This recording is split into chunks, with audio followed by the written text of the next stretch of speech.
Et coucou, aujourd'hui le sujet abordé c'est le BDA.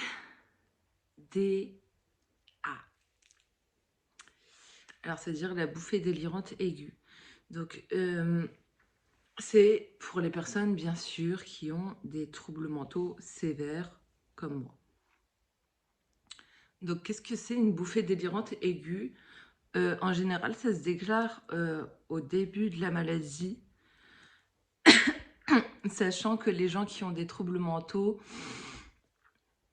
ça se déclenche entre 18 et 25 ans. Donc, vous avez plus de chances de faire une bouffée délirante aiguë entre 18 et 25 ans qu'après, vous êtes un peu épargné, en gros, par les maladies mentales. Enfin, pas épargné de la dépression, par contre. Mais des grosses pathologies mentales, oui. Et donc, moi, j'ai déjà fait des bouffées délirantes aiguës. En général, quand on est malade psychiquement, on en fait une au tout début de la maladie et c'est possible qu'on en refasse une autre, voire plusieurs, ou alors qu'on reste dans cette phase de bouffée délirante aiguë pendant des mois, voire des années. Alors, moi, ma première bouffée délirante aiguë, c'était au début de ma maladie. Donc, moi, j'étais sujet aux attaques de panique qui sont dans le spectre de la paranoïa, donc de la schizophrénie et du trouble anxieux dépressif.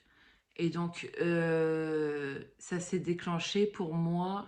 J'étais dans une bouffée délirante aiguë dans le sens où il n'y a pas de trêve dans tes symptômes. C'est-à-dire que c'est 24 heures sur 24, même la nuit, le jour. Il n'y a pas de répit.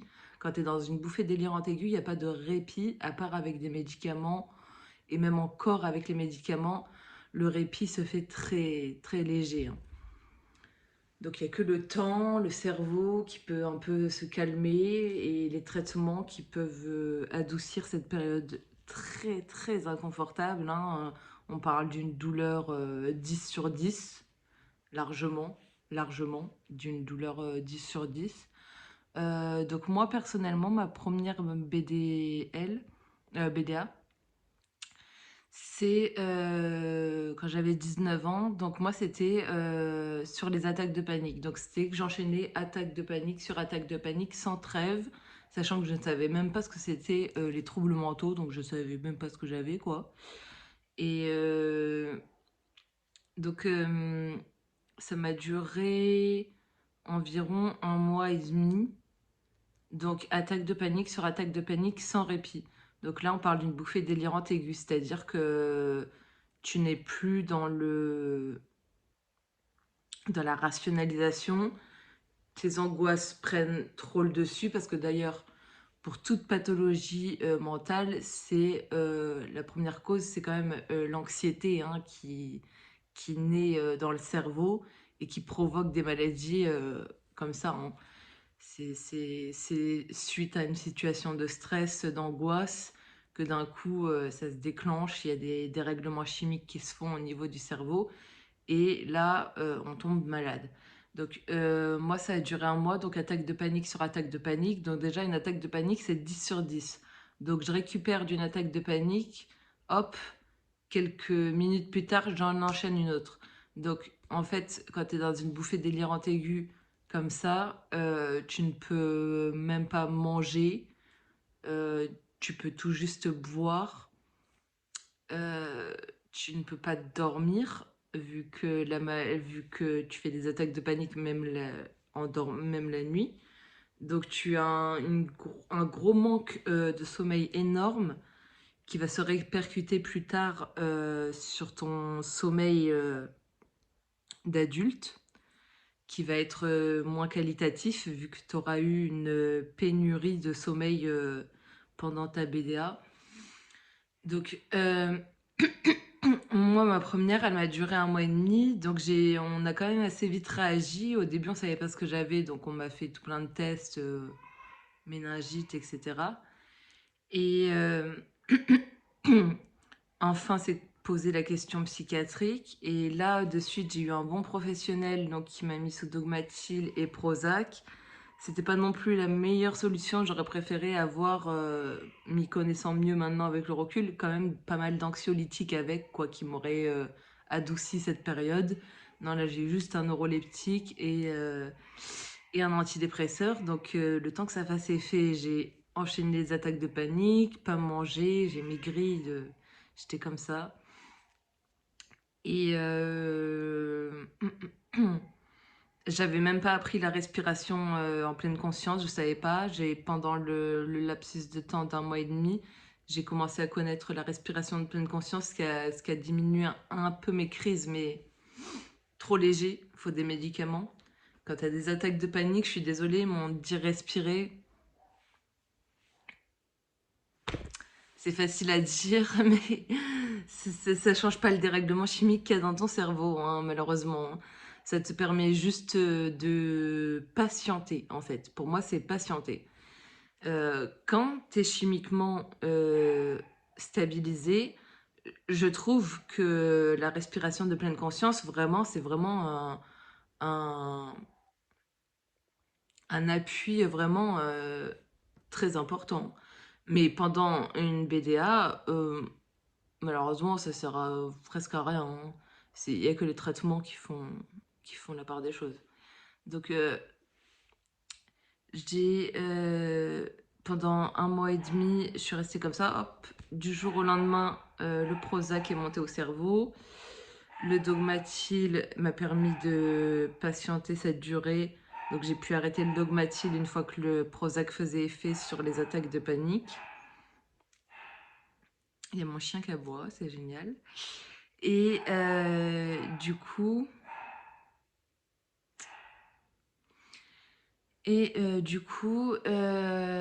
donc là, je me suis réveillée un matin, plus rien. Plus d'attaques de panique, plus d'angoisse, plus de dépression. Donc le Prozac était bien monté au cerveau, m'avait bien régulé la sérotonine. C'était pas le traitement idéal à la période parce qu'on savait pas encore ce que j'avais vraiment. Donc j'avais de la sérotonine dans le cerveau, mais ça n'empêchait pas que j'avais des angoisses parce que j'avais un surplus de dopamine dans le cerveau, que ça, on savait pas encore. Bref. Donc ça, c'est la première bouffée délirante aiguë que j'ai fait. Donc elle a duré un mois et demi. Après, j'en ai refait, mais à chaque fois que j'en ai refait, c'était euh, par moi-même qui m'auto-médicamentais ou qui enlevait les médicaments. Et donc, du coup, ça me faisait rechuter dans des BDA et très sévères. J'ai eu une grosse BDA en 2020 euh, où j'ai été hospitalisée. Alors là, c'était carrément le chaos technique, hein, parce que ça a duré super longtemps par rapport à la première. Donc déjà, j'étais en dépression sévère de base. Euh, les antidépresseurs ne faisaient pas effet. J'avais arrêté les neuroleptiques alors que j'ai besoin de neuroleptiques parce que je suis dans le spectre de la schizophrénie. Donc dans la schizophrénie, il y a forcément besoin de neuroleptiques, hein. Et donc c'est très flou cette période, hein. Tout ce que je sais, c'était que j'avais envie de... j'étais hospitalisée, j'ai eu recours à la TMS. Alors on m'avait dit ça comme un truc miraculeux. J'avais une amie qui avait fait ça et qui m'avait dit: «Oh, j'ai fait ça, j'ai fait 20 séances de TMS. On m'a demandé comment ça va au bout de la 20e séance et j'ai dit: ça va nickel.» Donc moi, voilà, je me suis dit ça va faire pareil pour moi, que nenni. J'ai fait des séances de TMS, j'en ai fait une quinzaine, je voyais qu'il n'y avait pas d'avancée, quoi. C'était inutile, c'était pas du tout en rapport avec ma pathologie. En plus de ça, j'étais en pleine BDA, je ne... J'avais une impression de tête coupée du corps, c'est-à-dire que je ne ressentais rien du tout, à part le néant. Euh, Comme quelqu'un avait comparé ça sur YouTube, genre, t'as l'impression, quand on te demande comment ça va, t'as envie de dire j'ai un cancer du pancréas tellement ta souffrance est horrible. Genre, tu préférerais limite, dans ces cas-là de douleur extrême comme je parle, hein, te dire j'ai un cancer du pancréas pour prouver que tu as quelque chose de très grave. Parce que là, les gens, ils se disent ouais, ça va, regardez, elle est maquillée, elle est coiffée. Non, non. Dans ces cas-là, tu préfères vraiment avoir tout, mais pas ça, quoi. Tout, mais pas ça, hein. Une BDA, c'est ignoble, hein. Donc, j'en suis arrivée à qu'on me donne des doses de cheval de Loxapac.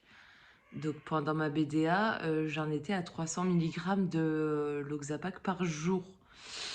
Donc, 300 mg de Loxapac par jour, c'est c'est ridicule parce que ça t'enfonce encore plus, en fait. C'est une dose trop élevée, ce qui fait que ça te... C'est tellement une dose trop élevée que au final, ça fait l'effet inverse. C'est-à-dire tu dors, 100 mg, tu dors, tu te réveilles, t'es comme ça. On te redonne 100 mg, tu dors, tu te réveilles, t'es comme ça. On te redonne 100 mg, tu dors, tu te réveilles, t'es comme ça. Donc ça sert à quoi? Ça sert à rien en fait, ça soigne pas vraiment, hein. Donc je suis restée en BDA pendant 3 mois. On a trouvé des traitements, des antidépresseurs qui me faisaient un peu aller mieux. Mais alors, franchement, j'étais vraiment mal soignée dans cet hôpital, vraiment très très mal soignée. Cette BDA, elle était horrible. Je me réveillais le matin à 6 heures du matin et j'étais dans un état mais de tête décrochée, de dépersonnalisation, de déréalisation. Il y avait un parc, donc j'allais dans le parc et tous les matins, je me voyais partir. J'avais des attaques de panique, mais monstrueuses. J'avais les yeux comme... En fait, on me surdosait en Loxapac, qui a beaucoup d'effets secondaires. T'as tendance, quand tu prends du Loxapac, à avoir les yeux qui partent, qui plafonnent. Donc le matin, j'étais en attaque de panique, et en plus de ça, j'avais mes yeux, hop, qui partaient vers le haut. Donc c'était immonde. Tous les matins, j'avais ça. Euh, L'après-midi, on me shootait en corde. Je sortais presque quasiment pas de ma chambre. Et quand je sortais avec les autres, je me sentais complètement à l'ouest. Mais pas confiance en moi, dans la souffrance. Et j'en voyais qui rigolaient, ou qui souriaient, ou qui parlaient même. Moi, ça m'était impossible. J'étais dans une BDA, j'étais dans un délire que je ne m'en sortirais jamais, que j'étais détruite, que je ne pouvais pas sortir de cette état-là. Parce que dites-vous bien que quand vous êtes dans une BDA, vous êtes persuadé que vous n'allez jamais vous en sortir, que c'est fini, votre vie elle est finie, elle s'arrête là. La souffrance est tellement extrême, que l'handicap est tellement extrême, que tu te dis je vais jamais sortir de cette période-là, c'est impossible, c'est impossible. Le bout du tunnel tu le vois pas quand tu es en BDA, hein. Tu es tellement dans un délire psychotique, tout ce que tu veux, que c'est immonde. Donc j'ai eu cette BDA là, je crois que c'était la pire, parce que la première elle était intense aussi, mais elle a duré moins longtemps. Et j'avais plus d'espoir après, alors que celle-ci que j'ai eue, celle que j'ai eue en 2020, elle m'a vraiment ratatiné le moral. J'ai réussi à m'en redépêtrer en revoyant d'autres spécialistes, en changeant d'autres traitements. Mais du coup, je sais plus où j'en étais. Donc du coup, j'ai réussi à sortir de cette BDA, de cette BDA. Et, euh, et donc voilà, donc voilà, c'était juste une vidéo pour parler des BDA et de la souffrance d'une BDA. Donc, si on devait comparer, j'ai déjà vu un YouTuber dire ça, quand on vous demande, quand vous êtes en BDA, comment ça va, vous préféreriez avoir le cancer du pancréas. C'est juste cette comparaison de souffrance.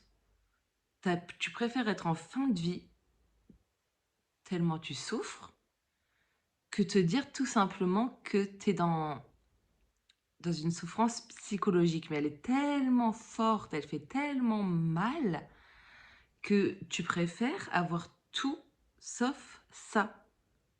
Donc voilà, c'était juste pour vous mettre en garde des BDA. Ça fait extrêmement mal, on s'en sort très bien, on redevient normal, j'en suis la preuve. Mais cette souffrance, elle est réelle et elle est très très intense, hein.